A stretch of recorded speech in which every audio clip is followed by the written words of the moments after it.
बिगाड़ा। 3 बहुओं के रवैये से सासू माँ बहुत परेशान थी। दरअसल बात ये थी कि तीनों बहुओं में किसी बात को लेकर अनबन हो गई थी। तब से ही तीनों एक दूसरे से मुंह फुलाए रहती थी। ना कोई सीधे मुंह किसी से बात करती, ना किसी का कहना मानती। पड़ोसी भी इस बात को जानते थे और जाने कैसे कैसे बातें भी करते। इसीलिए सासू माँ ने तीनों बहुओं को तुरंत अपने कमरे में बुलाया। मैं कई दिनों से देख रही हूँ, तुम तीनों अलग अलग सारे काम कर रही हो। ये सब नहीं चलेगा, तीनों को मिलकर ही काम करना पड़ेगा। सास की बात सुनकर एकदम से बड़ी बहू बोल उठती है। नहीं मम्मी जी, मैं इन दोनों के साथ कुछ नहीं कर सकती।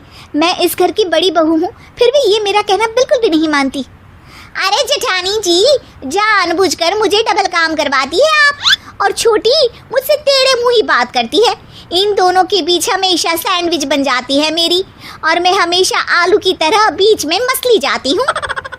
मम्मी जी, इन दोनों को लगता है कि मैं छोटी हूँ तो इनके पैरों तले दब जाऊंगी, लेकिन नहीं, मेरा भी उतना ही अधिकार है जितना इन दोनों का है। बड़ी आई दोनों मेरी चुगली करने के लिए, मुझे क्या कम समझ रखा है। तीनों बहू एक दूसरे से बहस करने लगती है और सास दोबारा ये देखकर टेंशन में आ जाती है और सबसे कहती है, चुप हो जाओ, अब से तुम तीनों सारे काम एक साथ करोगी, आंख बंद करके एक दूसरे की बात सुनोगी। तुम तीनों इस बात को गांठ बांध लो, वरना अगली छुट्टियों में तुम्हारा अपना मायके जाना कैंसिल। सास की बातें सुनकर डर के मारे तीनों हामी भर देती हैं। जी मम्मी जी, मैं समझ गई। हाँ मम्मी जी, जैसा आप कहें, आप जो कहेंगे मैं वही करूंगी।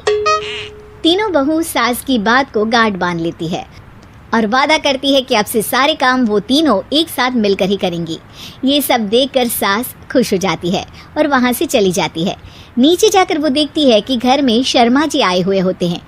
सास जोर से आवाज लगाकर कहती है, अरे बहू, जरा चाय बनाकर तो लाना, शर्मा जी आए हैं। सास की बात सुनकर तीनों बहू तुरंत किचन की ओर भागती है और चाय बनाना शुरू कर देती है। मुझे तो एकदम मसाले वाली कड़क चाय पसंद है, तो हम शर्मा जी के लिए मसाले वाली चाय ही बनाएंगे। अरे नहीं दीदी, गर्मी के मौसम में मसाला चाय कौन पीता है? मैं तो शर्मा जी के लिए इलायची वाली चाय ही बनाऊंगी। ये कैसी बात कर रही हैं आप दोनों? मेरी मम्मी ने सिखाया है कि मेहमान को ज्यादा दूध और शक्कर वाली चाय देनी चाहिए, वरना वो घर वालों को कंजूस समझते हैं। तो मैं तो शर्मा जी को ऐसी ही चाय दूंगी। तीनों बहुएं अपने अपने तरीके से चाय में शक्कर, मसाला, पत्ती सब डाल देती है। उबलने के बाद तीनों मिलकर चाय बाहर लेकर जाती है और शर्मा जी और सासू माँ को देती हैं। चाय पीने के बाद शर्मा जी सासू माँ को देखकर शर्मा जाते हैं और शर्मिंदा महसूस करते हैं कि आखिर उन्होंने चाय पीने के लिए हामी क्यों भरी। सासू माँ भी चाय पीना शुरू करती है और कहती हैं, अरे बहू, ये कैसी चाय बनाई है? चाय है या मीठे दूध की बासुंदी? हाँ, चाय अच्छी नहीं लगी क्या? कोई बात नहीं, हम पराठा बनाकर लाते हैं। चलो चलो अंदर। हाँ चलो। हाँ, आती हूँ मैं भी।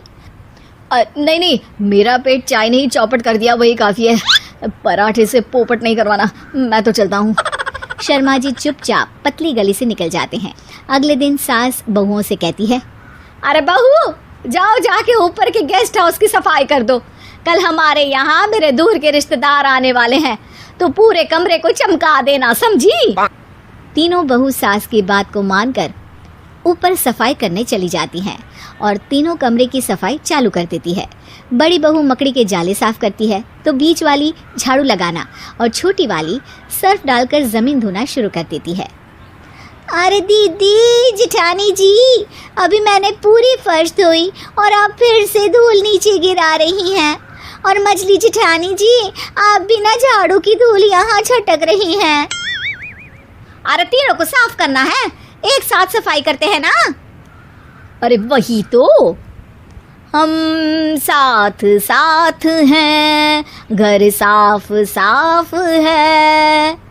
तीनों बहू ऐसे ही काम में उलझ जाती है और 2 घंटे तक एक ही कमरे की सफाई करती रहती है। बहुत देर से अपनी बहुओं को ना देखने के कारण सास ऊपर कमरे में उन्हें देखने जाती है, लेकिन कमरे में घुसती ही वो गीली फर्श पर फिसलने के कारण नीचे गिर जाती है। ओरी मोरी मैया, हड्डी मरोड़ के रख दी। आए मेरी तो कमर ही टूट गई रे। तीनों बहुएं सास को उठाती हैं और बिस्तर पर सुला देती है। अरे मेरे हाथ पैर दर्द कर रहे हैं, दबा दो आराम मिलेगा। हाँ जी माँ जी। अरे जी माँ जी माँ जी।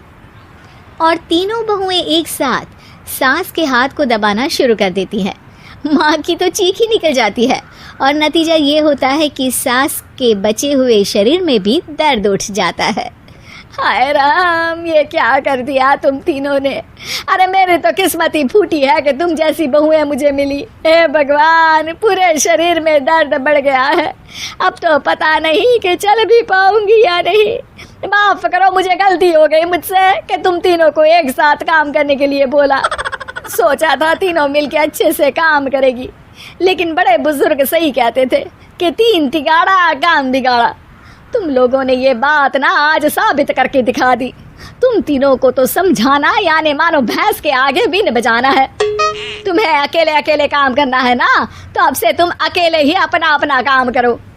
तीनों बहुएं वहां से जाने लगती है। अरे कहाँ जा रही हो?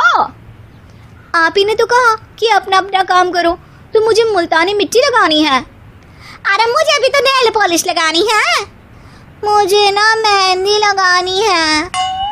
सास अपना सर पीट लेती है और कहती है, अरे मुझे भी लगाना है कुछ। क्या माँ जी? क्या माँ जी? क्या माँ जी?